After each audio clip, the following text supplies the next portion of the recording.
নমস্কার, আমি ডাক্তার শান্তনু দত্ত। আপনাদের সবাইকে স্বাগত জানাই আমার YouTube channel smile with doctor শান্তনুতে।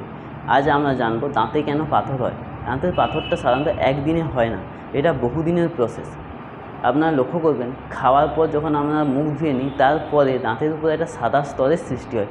সেই স্তরটা যখন ধীরে ধীরে জমতে থাকে তাকে পাথর হয়ে যায়। ওই যে সাদা স্তরটা জমে ওই স্তরটাকে বলা হয় প্লাক। ওটা সাধারণত দাঁতের কণা খাবারের কণা, ব্যাকটেরিয়া ও মুখের লালাতার সৃষ্টি হয়।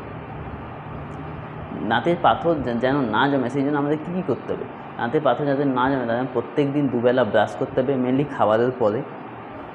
ফ্লোরাইডযুক্ত টুথপেস্ট ইউজ করতে হবে, ডেন্টাল ফ্লস ইউজ করতে হবে, মাউথ ওয়াশ ইউজ করতে হবে। এগুলো করলে সাধারণত জমে না। আর প্রতি 6 মাস অন্তর একবার ডেন্টাল চেক আপ করাতে হবে।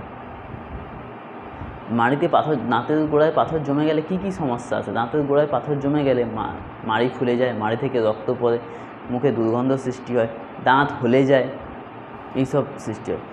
আমাদের সাধারণত সামনের 4টি দাঁতে, নিচের পাটির সামনের 4টে দাঁতে মেনলি আমাদের পাথর জমে। কিছু তামাক গুটকা এসব না খেলেও সামনের 4টে, ওই জন্য আমাদের নিচের পাটির সামনের 4টে দাঁত সাধারণত হলে যায়।